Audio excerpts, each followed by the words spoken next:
from a high forest mountain, about a mile east of our route, I first obtained a complete view of a noble range of mountains, rising in the south to a stupendous height, and presenting as bold and picturesque an outline as ever painter imagined. The highest and most eastern summit was hid in the clouds, although the evening was serene. So wrote Major Mitchell when in 1836, in the course of his explorations, he named this mighty range the Grampians. Long before, other men had honored these mountains. To the Aborigines, the caves were sacred places, where they drew upon the rock the stories of their dream time. And in more recent times, this was a safe hiding place for the cattle duffers, who sold their stolen herds to the early miners.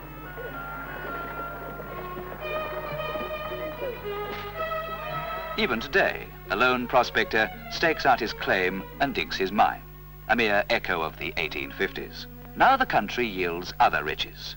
Sheep graze in the shelter of the protecting hills. Spring sees the blossoming fruit orchards of apples, peaches, pears, and olives. The vines are shooting their first buds.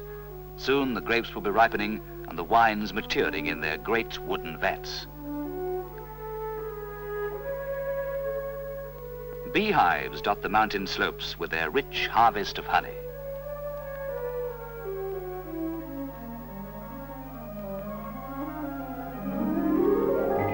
And to these mountains come the tourists, with only a 5-hour drive from Melbourne.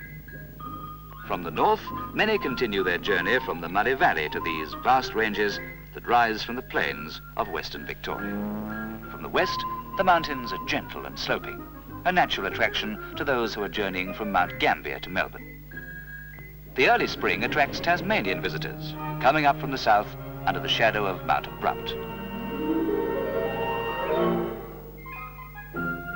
Hall's Gap in the valley of Lyons Creek at the junction of 3 main ranges is an attractive base for exploring the mountains. Some tourists drive on to stay at one of the many guest houses. Others prefer to bring their caravans and take advantage of the caravan park. Stony Creek flows by, a pleasant walk after lunch.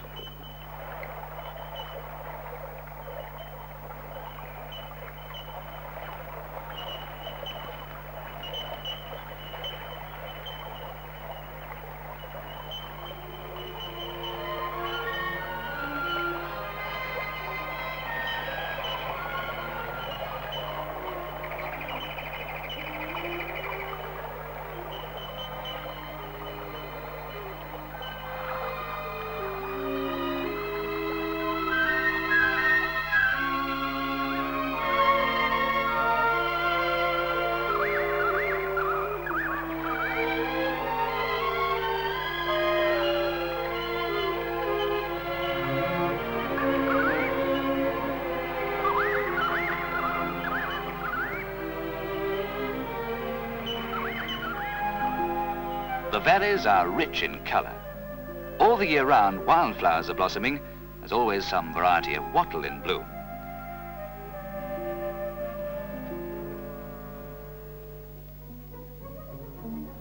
The mountain range is a sanctuary for all wildlife. There were always koalas here, but hundreds more have been brought from Phillip Island. They're not enclosed, but free to roam the forests.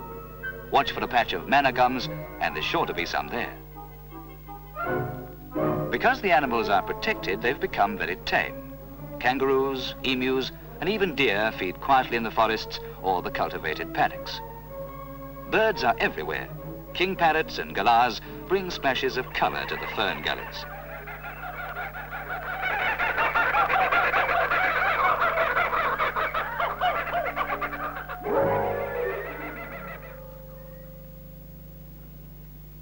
The wildflowers are also protected, but tourists can take rich and more lasting memories with their cameras.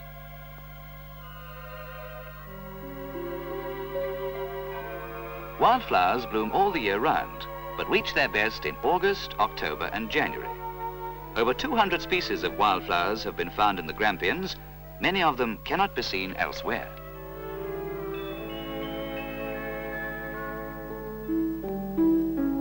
Pink Heath, the floral emblem of the state of Victoria, grows in profusion through late winter and spring.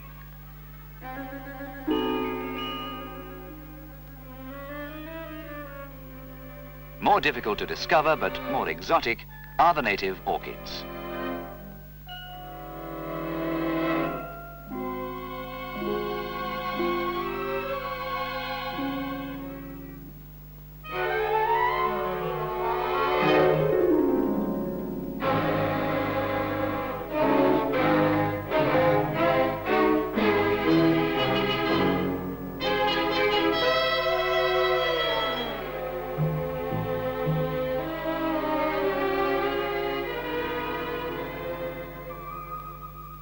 Searching for the flowers isn't hard, though.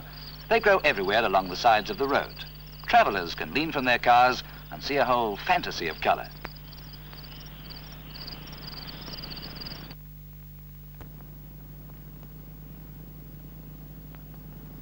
Roads lace the mountain ranges. Smooth surfaces and graceful bends make driving a pleasure.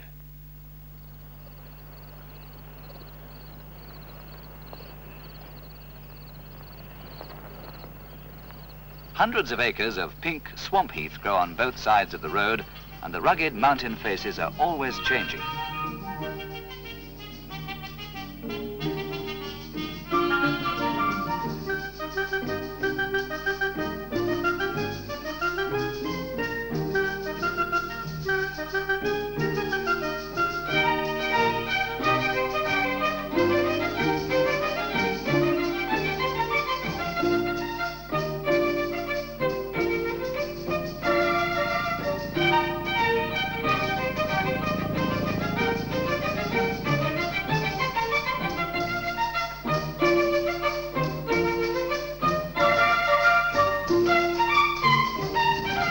Signposts are everywhere, indicating the roads, bush tracks and spectacular views.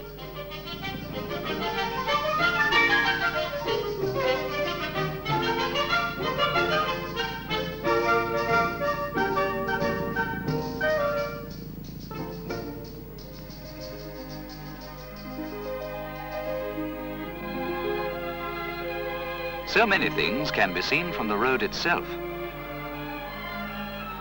The Silverband Falls are small compared to the mighty Mackenzie Falls, one of the highest in Australia. The Broken Falls are not as steep, but some prefer their more delicate grandeur.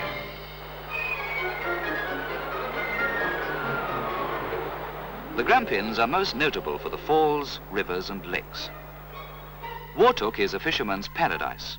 Every year, thousands of trout are bred in the hatcheries and set loose in the waters.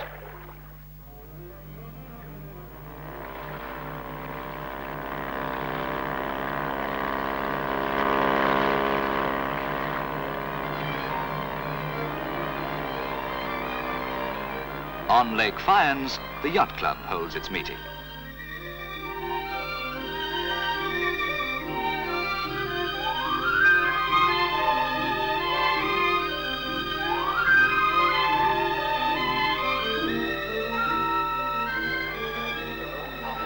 The system of lakes provides water for the whole northwest of Victoria, and in particular the surrounding towns and provincial cities of Ararat, Hamilton, Horsham and Stawell, famous for the Stawell Gift. Australia's best-known professional foot race is run here every Easter. These towns provide accommodation for many tourists who are still within easy reach of the Grampians.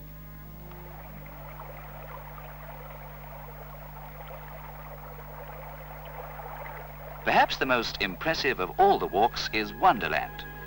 People of all ages can enjoy the Grand Canyon with its carefully indicated track and secure ladders. Here can be seen the beginnings of this giant rocky mass that was laid down 300 million years ago, layer upon layer, on the bed of an ancient sea. Then a great upheaval took place. The beds were tilted up towards the west. Time and the elements have done the rest, wearing strange shapes and patterns in the soft sandstone. This is called the Cross, one of the many strange rock shapes to be given evocative names by those who have come to know these cliffs so well.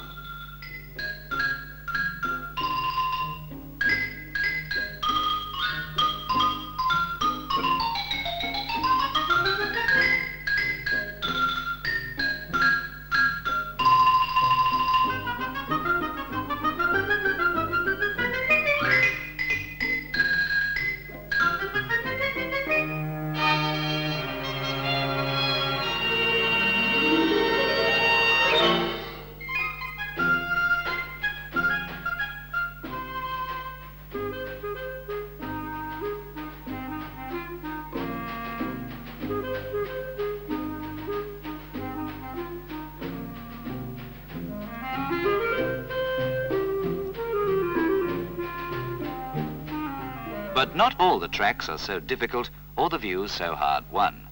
Many short walks are suddenly rewarding.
And in the evening, as the valley shrouds in shadow, we can recall Mitchell's farewell to this Grampians Wonderland.